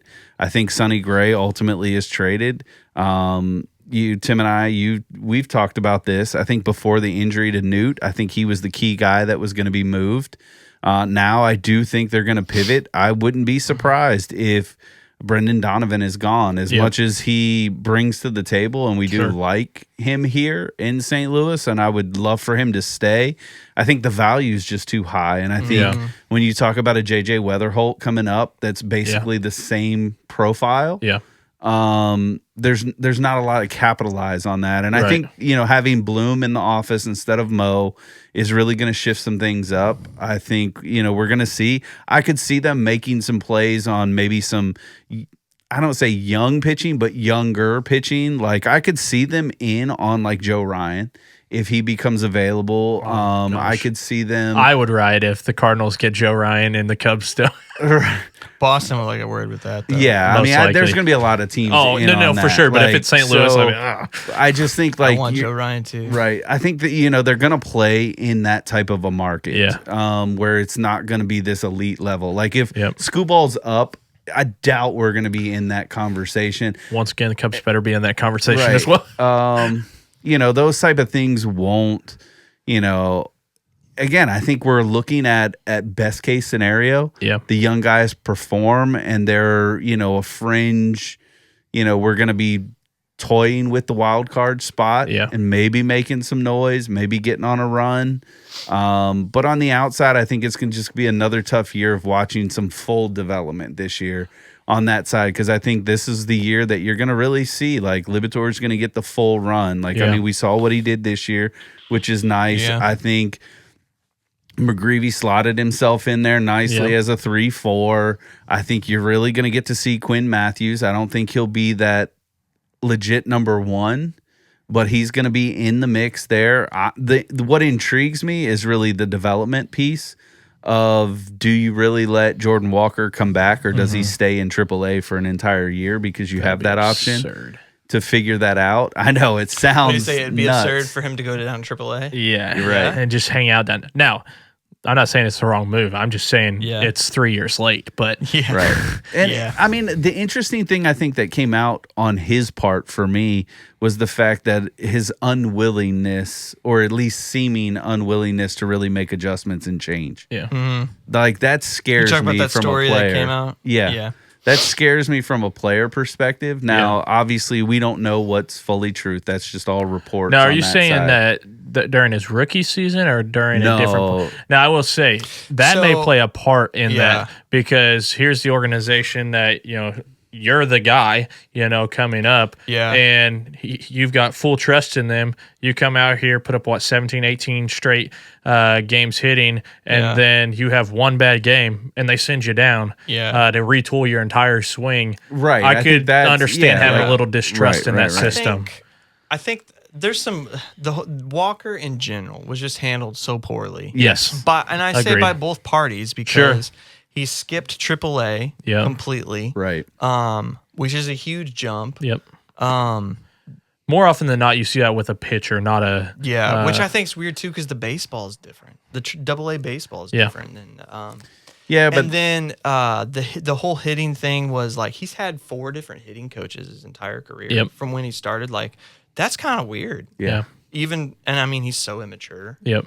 well, that's the thing. He's young. Yeah, I was he's saying young. he's He's what, so 23 young. But even I still? would say Yeah. Mason Wynn's like half a year older. Yeah. So they're close to the same age. And you can tell Wynn's more mature. Yeah. So Walker just kind of seems like a kid that's maturing Maybe a a later. little bit. But his problem later. may be that he's hanging out with Newt Bar all the time, because Newt Bar's super mature. So Well, so the funny thing about that is when they talked in all the interviews in spring training, like Jordan Walker, nobody hangs out with Jordan Walker. Like He's they a talked lone about, he wolf. would, Yikes. he would just go play video Brutal. games in the clubhouse by himself. And that's and the that's- new age of players. You Right. gotta And worry that, about. like, some of that is what scares me in that turn. Because Yeah. I love Jordan Walker. Yep. I mean, when you talk about when he's right and Yep. hitting the ball 105 Oh yeah. plus. Yeah. I mean, and like I sent Tim a video. I don't know that I sent it to you, but he's in the batting cage. And we he's talked working. about it. Yeah, and he smokes one like 107 off the bat, and he's like, no, 117. yeah, and he's like, I've never hit one that hard, that high. And I'm like, it's like, oh, That's the problem. I you know, can think like, it, you don't say it. right. It's like, please, yeah, we get everybody Especially not else on knows camera. that too. Yeah, right. But and so there's excitement there because I don't Yeah. necessarily. Well, it's like he's got you see the talent and the tools. Right. Like someone that hits something that hard. Yep. Come on now. right. Yeah. Figure it. Hey, he developed more as a defender this year. I mean, he wasn't great, but he was significantly Yeah, he better got- than he he got was the years prior. Yeah. Yeah. And so for me, I mean, I want to see Wynn come back and put it together. Yeah. I want to see VS2 come back, and not that he has to be like this, juggernaut offensively, but I want him to get on base a little bit more, and I want him to have a little bit more freedom to run. Yeah. I feel like he was kind of stifled and didn't really run. And some of it is game planning. Sure. You get behind early, you're trying to keep runners on base. You don't want to take as big of risks to get them off the base. So I understand a lot of dynamics come into play. I think for me, it's just really what's the team going to look like? Are they actually going to make some moves here? Because, for me, if you don't move some of these pieces, I mean, you're just basically saying, let's run it back. And it just doesn't work out. It was clear in that it was- capacity. Like, I wouldn't even be surprised if Gorman's being put out there as For trading. as potential trade, and to see what the return is going to be. Yeah. I mean, at the end of the day, unfortunately, like, Walker's value is plummeted. So Yeah. for me, I think there's more value in holding on to him for another year or two just to see if he can figure this out before you move on from him. But I think, honestly, if it were me, I mean, Nootbaar, Donovan, Sonny, Arenado, and I know this is, I love the dude. Like, I mean, this dude could be on the team for the rest of the life. But even if the right circumstance comes up where Wilson Contreras needs to be moved and he's willing to be moved, move him too. That's the piece for me. I think he's probably not willing to go. Right. And I love him. Like what he brings. Trust me, I used to watch Wilson Contreras out there. Like he was my favorite love guy. That mentality that he has. Mm-hmm. But I just if he's willing to go somewhere and it's the right, like I'm not saying just trade San him Diego for a sack to play of, for Albert Pujols. Right. Don't trade him for just like nothing. But if the right deal comes into play, I mean, I think it's for me, and I would rather clean house at this point. He said that too. Like he wants to stay, but if Bloom finds something, he said he'll talk about it. Right. Which I think is smart on his part. I mean, because you think about, like, you look at, there are a lot of teams. I mean, could you imagine him, again, San Diego, Boston, even getting him as now that he's a first baseman? Yep. I mean, that'd be huge. And not a bad one at that. Exactly. It's not one of those guys who are like, we need you to learn it. And he's like, he was probably 4th or 5th finalist for the glove. Right. Yeah. So, I mean, and that's why I say I'm not like, I don't necessarily want him to go crazy anywhere. Would that be? He wants a gold glove as a catcher his entire career, and he gets one at first base. Right. Could happen. Them's the cards. Because then again, if you do move him and you're willing to let's see what a full season with Nolan Gorman playing a key position looks like. Yeah. Maybe he doesn't play third because maybe J.J. Weatherholt can come in and play third. Does Weatherholt have a strong enough arm to play third base? I think so. He's been playing shortstop down in AAA. Okay. So I feel like he would be good. I mean, the only other interesting piece for me is do they move on from some of these other guys like a Chase Davis and like for pitching? Yeah. Some of these other younger guys that are starting to progress. I mean, now some of that's going to depend on what you move. Because if you think Doyle ends up making it, you're going to have someone like Chase move up. Who? Yeah. Do you think Doyle's going to be in the rotation at some point this year? Because I think towards the end of the year he could. September call-ups? I'm not saying he will. Yeah. If he performs, I think we could see that because I think Bloom would be open to that. Yeah. But I'm not I wouldn't necessarily bet on it. Sure. I disagree. Go for it. Just with everything you just said. Because like 2 days ago or 3 days ago, Bloom came out and saying that he is very much a proponent of not rushing players, especially pitchers. And I mean, if these players shove in spring and it's like, any player could force their hand. I mean, Pujols in 2001, right? Right. So that's what I mean. Any player can force their hand. But if Doyle's just being, mediocre or even kind of on track, it's not going to happen. Like, he's going to have to light it up. He's of the age to where it would make sense that, he could go down or get called up. Yeah. Same with Quinn Matthews. Yeah. Sure. I still think they have some stuff to prove. But, again, you show up in spring like that and they check all the boxes of, like, the internal things that staff's looking for. Yeah. It wouldn't surprise me if he did. It wouldn't surprise me if JJ doesn't get called up though either. Just because if they don't solve the roster bloat that he's talking about, what's the point of calling him up? And here's the other thing. Okay, I know they keep talking about they want Avon to be a catcher. Yeah. Like, is that legitimate or not? Because if it's not, you don't have a catcher. Yeah. I mean, I know you're shaking. I mean, we've gone down this road multiple postseasons or off seasons now. I'm trying to take them at their word, which is, Walker's proof that it's kind of hard to do. But there's a complete new office, so we kind of got to try and restart. Yep. But the words that they use is like he's going to have an attempt to try and catch. Sure. If he doesn't show that he can, then he's not going to do it. Which also becomes another problem because if they don't want to put him in the outfield, he's only a DH, which then makes it complicated. Yeah, what do you do with Burleson? I mean, Burleson showed he could play left field. He's not going to play it at a high level, but that's also the piece of having a problem with having Wilson Contreras sitting at first base because to me, first base is the natural fit for Burleson at some point. Yeah. And I'd put Ivan Herrera there personally. He's got a noodle of Interesting. an arm. That's also You fair. don't got to throw. I was going to say you'd be better off throwing Contreras back there behind the plate than putting Herrera back there. But Yeah, I would agree. 100% agree. I would have done it this year, Right. but I know they agree. didn't. I would just say like he has so much value playing 162, 100%. which you I can't do. When totally you pitch. agree.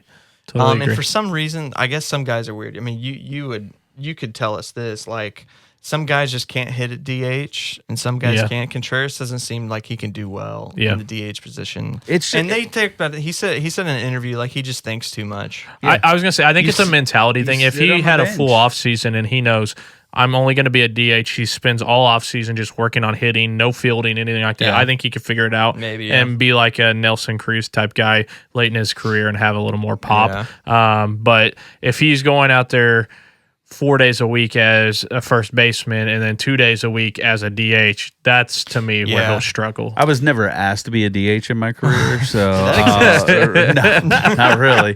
Anyway, in your day. right back in my day.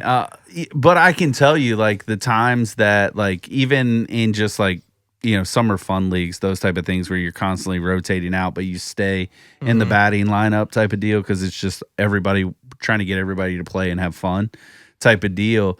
Like it's just different. Like, and there are some players, like I speak for myself. It's like different to be a DH versus yeah, in the field. because when I'm in the Yeah. field, like you're right to some degree. I can go out there and I can forget my last at bat because I got to play the field, and I'm not constantly thinking through a lot of things or trying to plot out my swings, all of this other stuff. When you're the DH, you hit, maybe run, and then you go back and you sit on the bench and you're just left with your thoughts because all your other dudes Yeah. are going to head It out could be on a the full field. 3 innings before Right. you Yeah, even I see the imagine field again. It's really difficult because all you think about, you don't do anything. That's else. why I think like you saw even in the World Series a little bit, you saw like Ohtani and some of them going down into the batting cage underneath to get, to kind of keep themselves involved and in rhythm, especially when they're DHing like that, because it takes a special mentality to be able to do that.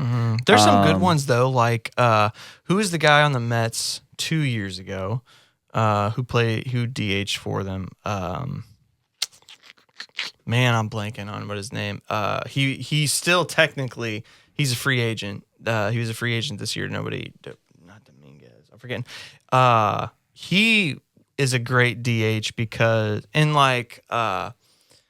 who's the guy on the Cubs this year? He was on the Dodgers. He was on the Mariners. Justin Turner. Yeah. Great DH in the sense of like his numbers You're are talking amazing. Vogelbach? No, not Vogelbach. JD Martinez. Oh, Yeah. He is a great DH. Oh, he was a phenomenal DH. Yeah. Yeah. But yeah, I would imagine it's a special mentality and really hard to do just because you have to have the right mental game. And Ohtani, he's a great DH. He's a better hitter as a DH than he is a pitcher. The stats on that are really interesting. But I mean, he's a valuable starter. Well, so I mean, it's look like- what he did. So that's where I say with Contreras, like if he just becomes a full-time DH, it changes because Ohtani knew he could not add value to the team as a pitcher last year. So he steals And 40, so 50 he back. goes out Yeah, but that all Willie's offseason, not doing that. knows that. But, let's say Stupid. you're going to get 40 home runs out of Wilson Contreras. You guys would be Yeah, ecstatic out of your DH position with that. It's just interesting because honestly, if I don't you think he look says at, yes to it, though. I was going to say That's- you look at our roster too. 100%.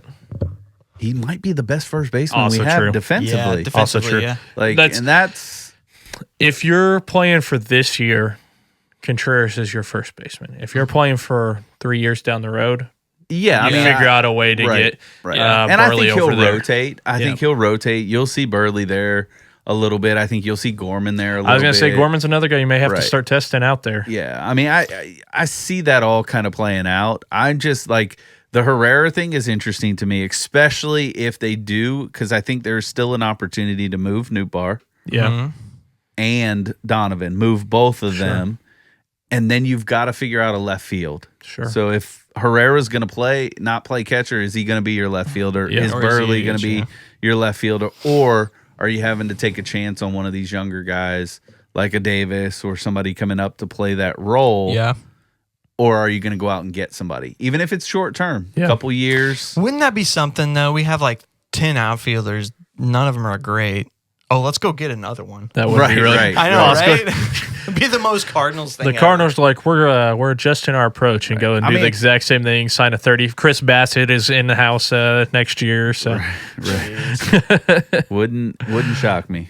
So for me, I mean, similar things. The things I'm paying attention to right now is the front office is going to be completely different, and I have to give them the benefit of the doubt that they're going to make different decisions.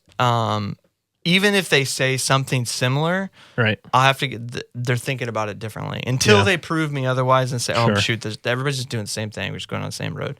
They are spending copious amounts of money on staff, which tells me two things. It tells me that they're really, really implementing good development strategy, but it also tells me what the heck has the office been doing and having 2 staff members for an entire organization. You know what I mean? Yeah. I mean, that's an I exaggeration. want to see if they get in the international market If I were Yes. you guys, I'd be a little Yes. concerned too about some of these young guys that you are hoping are coming up, because what kind of development has actually been happening? That's why I say So, you move them. I think you move some of them. Yeah. Yeah, could be. My counter to you is there's quite a significant amount of players that have just taken off like crazy in comparison to a year previously with the implementation of all the staffing that they added even this past year. Sure. Like Raniel Rodriguez coming out of nowhere, 18-year-old with like 30 home runs. Right. That's insane.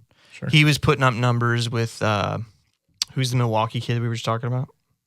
Churio? Yeah, Churio had some insane minor league stats that Gotcha. Rodriguez is starting to pass. So I want to give them the benefit of the doubt. Understandable. Time is going to tell. You got to us- hope. Sure. Yeah, time Right. is going to tell. I don't with think it's staff going to hires, be this right? year. Like yeah. we're not going to make this big change this year. Yeah, but organization changes don't happen in one season in the sense of like you don't see the results of that. But I do know that the coaching staff is really, really has a lot of good chemistry, and they were giving a horrible roster. Yeah. How can you expect them to make the playoffs and make a run at the playoffs when they were just given a crappy roster? Yeah, I would say if I was a Cardinals fan, I'd be pretty irritated with Mo's exit interview, with him kind of bragging about the fact that, we never went into a rebuild here, but I can't speak to what's happening tomorrow here. Yeah. I remember that. I can see where he's saying, maybe there's brighter horizons on the way or something, but to me, you're boasting about the fact that you guys were very mid.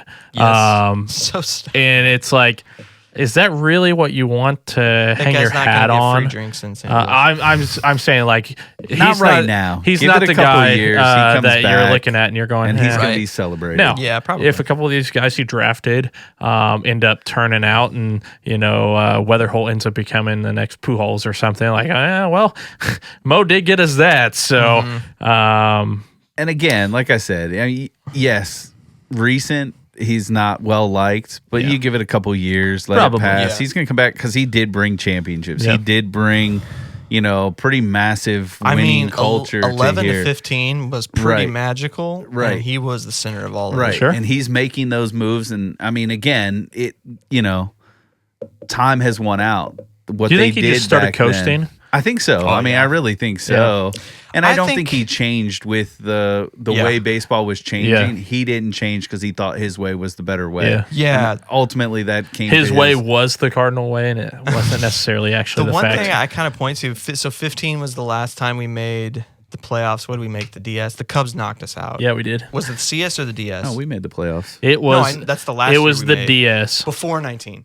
Yeah. Oh, So gotcha, 15 yeah. was the last of that. yeah, particular yeah. team. It was the Yeah, I'm DS with you. because we got Yeah. knocked out of the CS by the Mets. Okay. So they were going after Max Scherzer in 15. And Allegedly. no, they were. He They confirmed were in on like it. Yeah, Yeah, he said they offered. Yeah, they offered, and he said he's like just match this and I'll sign. I kind of wonder what the rest of the decade would look like if he actually signed, because our pitching Sure. started falling apart. Yeah. Because to what you said, the Yeah. trend changed and we didn't go with the trend. Yep. But Max Scherzer was one of those trend Sure. in that Yeah, direction. And again, I'm not one, but like me and him, we talk about this quite a bit. Like the Oscar Tavares death really twisted a lot of what it made Mo Fair. pivot quicker than he wanted to on certain positions. Well, that's when he gave a contract to Hayward, right? Right after that? Probably, but it wasn't. Hayward didn't kill you. No. It was everything else that folded out, like when you ended up signing Fowler and some of those guys. Like that's because we what spent a lot of killed money on those guys, and then you that we banked just on didn't young get. guys who didn't pan out. Right. So Like, I mean, you talk about Tyler O'Neill, Stephen Piscotty, all those guys that just they had moments. yep. Paul DeYoung had moments, but they're not. Did you listen to that Exeter interview? I only caught part of that. Part of it? Yeah. So he said the Rays wanted Tyler O'Neill or a Rosarena. Either one would have been sufficient. And so they chose a Rosarena because O'Neill just had pretty incredible. Arguably, he had a He he was looked on a good. up and up. Ouch. Right. Yeah. I mean, that's one of those hindsight things. Yeah, Like, because a Rosarena wasn't playing. How many of these guys? wasn't And- going to develop to what he Yep. is if he just he stayed turned with his us. phone on and went on Instagram Live That was pretty That's funny, fun. honestly. So two other things I want to mention. The staff hires are changing. They just hired the guy from Houston, Yep. which I'm really interested to see that. His name's Jacob Buffa, whatever. Previous Astros farm director, which is a big position. Yep. And their farm system rankings low. I know we said Right this in now, the text yeah. message, but what they've pulled out of their system is pretty insane. Well, and that's the other thing. Like some of these pieces that are coming in, they've got their eye on certain pieces that you might see Bloom pull the trigger and make some trades for. Yeah. And you're like, it doesn't make a lot of sense. It's Yep. just like a young guy. But all of a sudden, it's like, these are the guys we know are going to pick up. The one hire that is an interesting, and I imagine he's great at his job, but again, it kind of goes back to the fact of why didn't we have this? But they hired a guy named Joe Douglas to be a scouting director for the pro level. So they had no scout going to scout professional teams. No, they did. No, they said they didn't. They had players they had people in that position. Maybe not. It maybe not wasn't a director direct. level. Sure. Yeah, Right, But right. it's like what? Yeah, That is you- kind of You absurd. trade with 29 other professional teams, and you don't have a director of scouting for them. What? right. That's you're right. That's something I'm excited. They're also looking for an assistant pitching coach, which I think is an underrated look because he's in the dugout. Yeah. He's helping Dusty Blake. I wanted it to be Yachty. Yeah. You think he'd be a pitching coach? No, but I think Yeah. just to get him on staff. But the dude knows I could see pitching. where that guy would be an Right, elite right, pitching coach, right, actually. right. Yeah. To his point about the left-handed bats, we got 4 bats that are all playing the same thing, and Yeah. we Right. can only have 2. Yeah. So which 4 between Donovan, Gorman, Burleson, and Newbar? Who's going? Who's staying? Because Weatherhold is right there. He may or may not make the opening day He's roster, going but to, he's unless he has a he's fall right off. there, and Yeah. he's a lefty, and he plays all of those positions. Right. With Newbar getting hurt with whatever the heck that thing is called, something on his feet.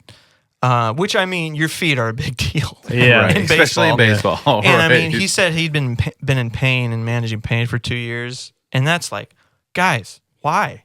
That's Why even did we wait worse. so long? And to Brian and I were talking about this, like Nuke could technically still be traded because a team could see, oh yeah, we know all this, we can figure this out. Yeah. His value's still there. Or they're like, no, we're not touching that. Yeah. We're going to wait and see how he feels when he's healthy. Yeah, we're not going to know that until December, probably. Sure. What it's going to look like. So I'm interested to see, and like, are they even going to do anything? Are they going to run it back again? Which I'm really trying to give the benefit of the doubt. I don't think they will. I don't mean, think so either, but like I'm not saying like the Cardinals in the all last of 3 those- years are weird. Right. I'm not saying Fair. all those guys will necessarily be gone. Right. But I do find it interesting. There's been a number of just mock trades thrown out there, Yeah. starting to run with Donnie, like in San Francisco. I know there's been rumblings of Sonny to San Francisco. You know, different things like that. I think. I mean, we said this last year. Arenado was guaranteed to be traded, and he wasn't. He was. He just didn't agree to it. True. True. And I kind of think Interesting decision. I don't think he's going to do that again. I don't either. I don't think He so. said he's- I don't think he wants to sit through what he did this year. Yeah, and he's also like said he's going to expand. Yeah. So I think both him and Sonny are gone. Yeah. Which leads me to my last thing is the pitching on this team. What are they going to do? Because if Gray's gone, all they got is Liberatore, Palante, McGreevy. Leahy.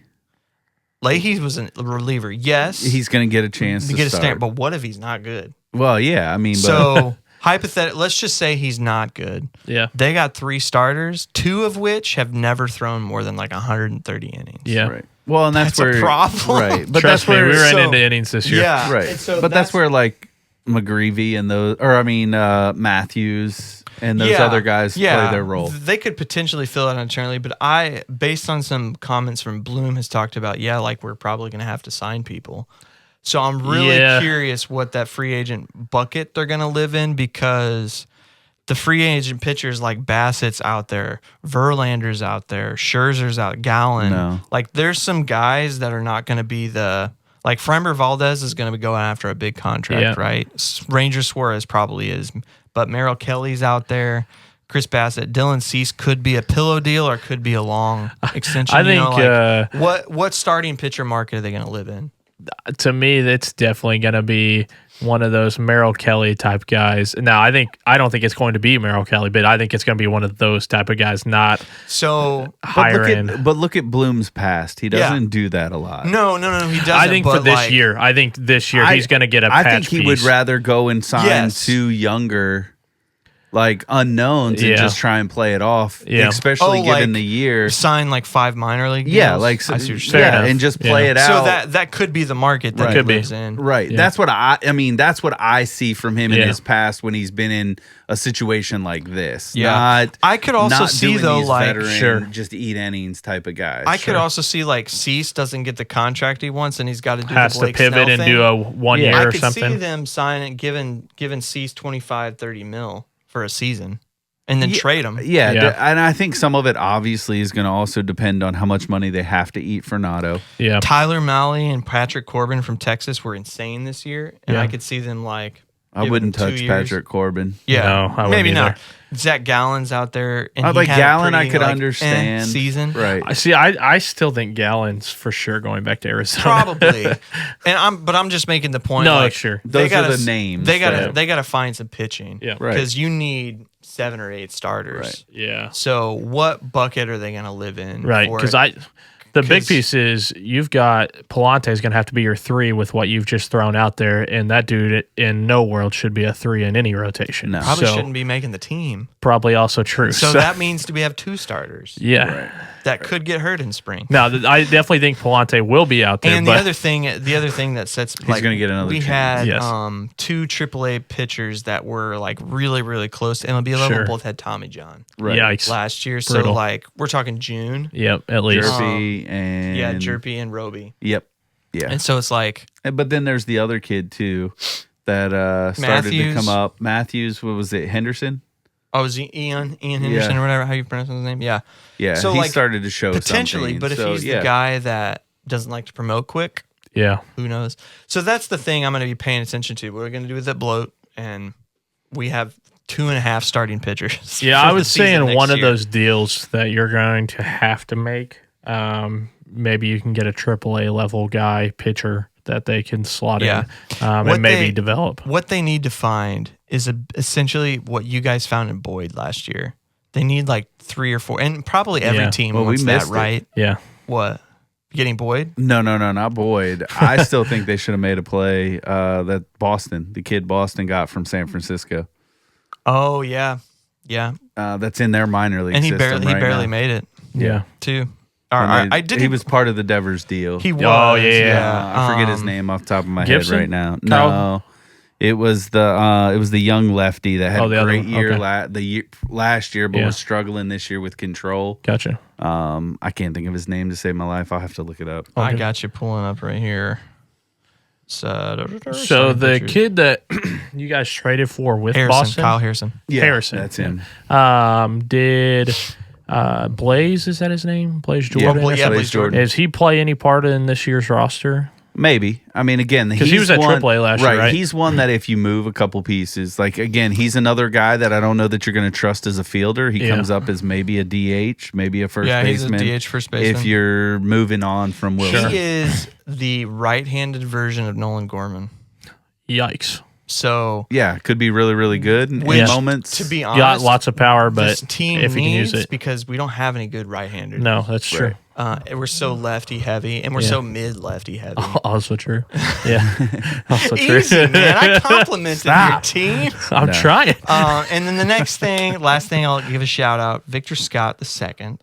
I'm really paying attention to him this year again because even though these numbers at the end of the year aren't great, he did have a 30% improvement. It's not the greatest improvement on paper, but he went from a 41 OPS plus to a 72. Hey. Which those two numbers in themselves are not great, but the first half of his season, he was batting over 300, had almost a 400 on base, and he just kind of like PCA fell off a cliff. I was going to say, but he's a Gold Glove finalist. I think his ceiling is not as high as PCA's, No. but No, he's not a power hitter. they are very similar type players in the aspect of their small ball is what will make them a great player. Yep. If they go away from that side of their game, they will not develop into the player they could be. So he's the type of profile. If you can get 350 on base from him, and You'll take it. 5 home runs, if that, but 40 to 50 bags. I was going to say he's a 40 or 50 bag guy for sure. Give him a 10-year contract. I don't care. But I mean, we saw improvement, so can we see it? Can we? Yeah. He improved 30%. Do the If Merrill we see Kelly another, deal? huh? Do the Merrill Kelly deal What do you mean? for BS2. No, 100% no. Too much? Merrill Kelly, the pitcher. Or no, sorry. Oh, now I can't think of his name. San Diego. Oh, I know what you're talking Center about. fielder. Yeah, I would. Jackson Merrill. Jackson Merrill. Jackson Merrill. Yeah. I was like Merrill Kelly's. Yeah, a sorry. starter. No. Yeah, And he's you a free definitely agent. should do I a was Merrill like, Kelly deal. No. But that I type of would. deal, right? Like, I mean, but I know you're I'm in the love ol- with him too. yeah, I'm the only one that would say he's in my top 5 extension candidates. I would agree. But I say, and like I was saying, he improved 30%. If he improves another 30% and he's a 100 OPS plus player, you take that. An elite Gold sure. Glover with average offense, you That's take you- that. If you have the other pieces. Yes, you Correct. got to have a good left and right fielder. Yeah. That's you have, like you said, you got to have some hope because you have a new everything basically coming in. So you have to have hope in that. The big piece is right now the development pieces they are bringing in. Yeah. That's huge, and you need a really good hitting coach. Yeah. To work with those young guys. Which I think we have that. And I understand the power is something that every team needs, but if the Yeah, we Cardinals don't are going to have any of it. succeed over the next couple of years, they need to look a whole lot like Milwaukee did this year, where they're hitting for average Yeah, and and- finding gaps and stuff. Yeah, It's I not would going to be say- like Burley's obviously got some power, Contreras has got some power, and Herrera, but Yeah, but I mean you're talking max 33 home right. runs from you need to tell Gorman, like, look, I understand you can hit a ball 480 feet, but I need you to get a couple hits. I need you to do like, it. like, Well, yeah, like one, I anything. just Like need you you to either hit. got to be full Kyle Schwarber, Yeah. or you Right. got to turn into an average guy that has some power. Yeah. because you Yeah, the can't go team- up there the and team swing star it. for Max power, Muncy. like- 100%. Yeah, be if Max you get Muncy. that, they'd be ecstatic. Yeah, we're star for power, but it'd be honestly, I don't know where they're gonna find it because the best power we have is a little too far down. Right, and because like Weatherholt, he's not a power guy, right? No, he's So, a gap to gap. That's guy. what I thought. mean, he's So- Donovan. I mean, he's essentially He's a better what Donovan. Donovan, is. right? Yeah, I mean, Yeah. I think he profiles higher than Sure. Donovan Yeah. offensively. Sure. Yeah, I think I'm still a Cardinals fan at heart. It's still gonna be fun to watch, even though it's probably gonna Yeah. be frustrating at the same time. But Are you guys gonna be in the fans booing him at any point? no, never No? gonna do that. What about paper sacks on the head? Nope. Nope, No? never gonna do that. Okay. I don't do that. Okay. Yeah. Never I gonna mean, do no disrespect. As Will you long stand as outside DeWitt's house and boo him? No, I could possibly do that. yeah, he would do that. I wouldn't do that. We saw some improvement. Yeah. If we saw just the same thing, just up another notch, I mean, that's a pretty successful season. That's what I At said. the place that we're at. Right. We're not competing yet. Right? Yeah. So I if think we could rival, like, again, possible wild card. Who was the 6th seed this year? Cincinnati, And Yeah. how many wins did they have? probably like 3 more than you guys did. Exactly. Like, what's the hardest thing? Everybody improves a little bit, and you're like 1 game shy again. The That's still a decent season. the It's thing the place is, that we're at. But you got to have the pitching for it. Your May drastically changed the outlook of the Cardinals season. If May didn't happen where you guys won like 80+% of the games, we've been below the Pirates, 100%. There's a fair chance. So it's like, did you peak, or was there something there that's there to dig out? Yeah. I think that the Cardinals have some pieces because 2 years ago, to me, they were the best team in the division on paper. Right. So obviously they've lost a few of those pieces. 2023 happened. But to me, you guys have to make those key trades. Yeah. Otherwise, you're going to have to go into a rebuild. That. Yeah. And I think that's what scares me too. Yeah. Because other teams know that we have to move these guys. Correct. So, Yeah, you're a but- couple of these guys, So like the value's Donato, not you're probably going necessarily to gonna be eat there. basically We got all a new that front contract. office, man. Who knows what the And outlook of maybe he's the other able to- 29 teams look like now. Maybe you can fleece Look at us. somebody on some young I'm not guy. saying we're going to fleece, but like, even if you think about this, Bloom and Friedman, who runs the Dodgers, Yep. are really good friends. They're not going to like. Friedman's not going to try and just tear Bloom apart in a trade. Sure. There's going to be some sort of respectful, like, hey, dude, yeah, I'm not taking this player, but if you find me something that could be decent, we could make this happen. Yeah. You know what I mean? Sure. Oh yeah. I mean, it's there. I mean, They would not have done that with Mo. no, it's hope. I yeah. mean, and some Yeah. of that comes with it's success. Yep. Right? I mean, when you were successful as the Cardinals were, you become the villain for a lot of other teams. They're Yep. unwilling to make moves with you. True. You're Yeah, starting just to like- see that with the Dodgers. Yep. I mean, they still have Yep. enough, but they're paying for it. You're Yep. seeing it with the Yankees. Teams Even shy Houston's away running from into really that. kind of making those bigger deals Yeah. with them. So Yeah. I'm really excited. me too.